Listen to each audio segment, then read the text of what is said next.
ముఖ్యమంత్రి చంద్రబాబు అధ్యక్షతన జరిగిన రాష్ట్ర కేబినెట్ సమావేశం ముగిసిన అనంతరం మంత్రి కొలుసు పార్థసారథి మీడియాకు వివరాలు తెలిపారు. ఇండస్ట్రియల్ పాలసీస్ కి కొన్ని అమెండ్మెంట్స్ తీసుకొచ్చి ప్రత్యేకంగా women, BC, SC, ST, specially abled ఈ వర్గాల వాళ్ళకి పెట్టుబడులు పెట్టిన పరిస్థితుల్లో వారిని వ్యాపారస్తులుగా చేయాలి అనే లక్ష్యంతో వారికి ఇన్సెంటివ్స్ అన్ని కూడా పెంచడం జరిగిందని చెప్పేసి నేను మనవి చేస్తాను. దానికోసం మరి అమెండ్మెంట్ తీసుకురావడం జరిగింది పాలసీస్ లో. ఇంతకు ముందు 35% మాత్రమే క్యాపిటల్ సబ్సిడీ ఇచ్చేవాళ్ళు. దాన్ని 45% కి FC and fixed capital investment కి క్యాపిటల్ సబ్సిడీగా ఇవ్వడం జరుగుతుందని చెప్పేసి నేను మనవి చేస్తాను. అంతేకాకుండా ఈ ట్రాన్స్పోర్ట్ బిజినెస్ వాళ్ళు కూడా లాజిస్టిక్స్ ఇది ఇంతకు ముందు మ్యానుఫ్యాక్చరింగ్ యాక్టివిటీస్ కి మన ఇన్సెంటివ్స్ ఇస్తే ఇప్పుడు లాజిస్టిక్స్ కి ట్రాన్స్పోర్ట్ కూడా 45% సబ్సిడీ ఇవ్వాలని, అది మాక్సిమం 75 lakhs కి ఇవ్వాలని చెప్పేసి నిర్ణయం తీసుకోవడం జరిగిందని చెప్పేసి మనం చేస్తాం. ఈ ఇన్సెంటివ్స్ అన్ని కూడా కొత్తగా పెట్టుబడి పెట్టే SC, ST, BC, minority, women entrepreneurs కి సంబంధించిందని చెప్పేసి కూడా తెలియజేస్తూ పాత వాళ్ళకి మరి 40% మాత్రమే ఇవ్వడం జరుగుతుందని చెప్పేసి కూడా మనం చేస్తాం. దాంతో పాటు ఇంతకు ముందు ఎస్సీ, ఎస్టీ ఎంటర్‌ప్రెన్యూర్స్ కి కేవలం 50% subsidy, maximum limited to 20 lakhs land cost మీద సబ్సిడీ ఇచ్చేవాళ్ళు. ఈ రోజు అలా కాకుండా దాన్ని 75% rebate on land cost with cap 25 lakhs rupees, అంటే maximum 25 lakhs rupees, 75% of the cost of the land, maximum 25 lakhs SC, ST entrepreneurs కి ప్రత్యేకంగా ఇవ్వడం జరుగుతుందని చెప్పేసి కూడా నేను మనం చేస్తాను.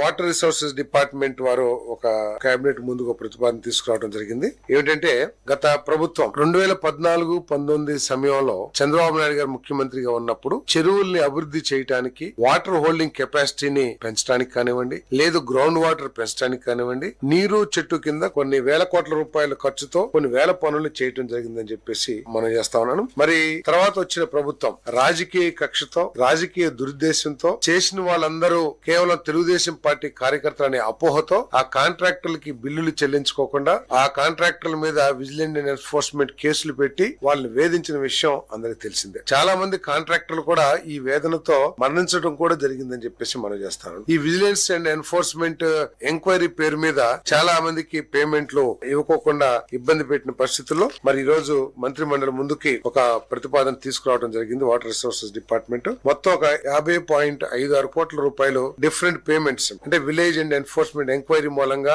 ఆగిపోయిన పేమెంట్స్ కానివ్వండి, లేదు ఏదో డిపార్ట్మెంట్ తో సెటిల్మెంట్ చేసుకుని 20% వద్దని చెప్పేసి ఆ నెగోషియేషన్ ద్వారా ఫైనలైజ్ అయిన అమౌంట్ కానివ్వండి, అదే విధంగా కొంతమందికి జిఎస్టీ లేదని చెప్పేసి పేమెంట్ ఆపేశారు. కొంతమంది చనిపోవటం మూలంగా అటువంటి వాళ్ళు 123 కాంట్రాక్టులకు సంబంధించిన కాంట్రాక్టర్ జిఎస్టీ లేదని 7.25 కోట్లు ఆపేయడం జరిగింది. అదేవిధంగా 61 కాంట్రాక్టులకు సంబంధించి కాంట్రాక్టర్లు చనిపోయిన వాళ్ళ లీగల్ హెయిర్స్ కి జిఎస్టీ లేదని చెప్పేసి 4.5 కోట్లు. ఈ విధంగా వీళ్ళందరికీ కూడా పేమెంట్లు ఆపేయడం జరిగింది. వారందరికీ కూడా పేమెంట్లు ఇవ్వాలి, పనులు జరిగినాయి, తద్వారా నీటి గ్రౌండ్ వాటర్ కానివ్వండి, ఆ ప్రాంతానికి సాగునీటి వసతులు కానీ మెరుగైనవి అని చెప్పేసి ప్రతిపాదన చేయడం జరిగింది. ఆ పేమెంట్ అన్ని కూడా ఇవ్వటమే కాకుండా దాదాపు 386 ఇంజనీర్స్ కానీ లేకపోతే వాటర్ రిసోర్సెస్ డిపార్ట్మెంట్ లో ఉన్న అధికారుల్ని సస్పెన్షన్ గురి చేయటమో లేకపోతే రకరకాల డిసిప్లినరీ యాక్షన్స్ తీసుకున్నారో అవన్నీ కూడా విత్డ్రా చేయడానికి వచ్చిన ప్రతిపాదనని మంత్రి మండలి ఆమోదించిందని చెప్పేసి మనం చేస్తాం.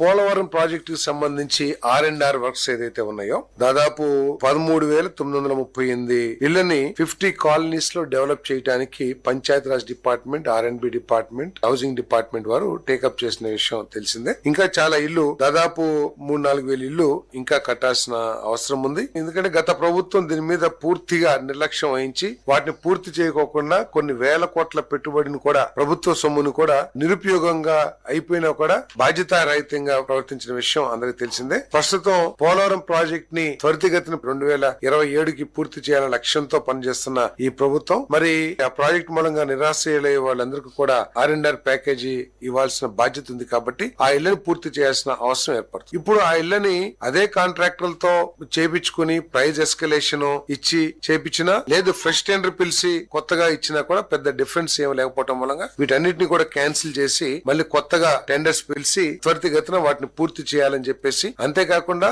ఎవరైతే నిరాశ్రయులు ఆ కాలనీస్ కి తీసుకురాబడతారో వాళ్ళకి కావాల్సిన సోషల్ ఇన్ఫ్రాస్ట్రక్చర్ కూడా ఏర్పాటు చేయాలని చెప్పేసి ముఖ్యమంత్రి గారు సూచించడం జరిగింది. అంటే స్కూల్స్ కానివ్వండి, లేకపోతే టెంపుల్స్ కానివ్వండి, అన్ని వసతులు అంటే ఎట్టి పరిస్థితుల్లో కూడా వారు ఇబ్బంది పడుకోకుండా కొత్త కాలనీస్ కి వచ్చిన తర్వాత ఉపాధి పరంగా కానివ్వండి, లేకపోతే సోషల్ ఇన్ఫ్రాస్ట్రక్చర్ కానివ్వండి, ఎటువంటి ఇబ్బంది లేకుండా ఉండే విధంగా చర్యలు తీసుకోవాలని చెప్పేసి కూడా ముఖ్యమంత్రి గారు సూచించేయడం జరిగిందని చెప్పేసి మనం చేస్తాం.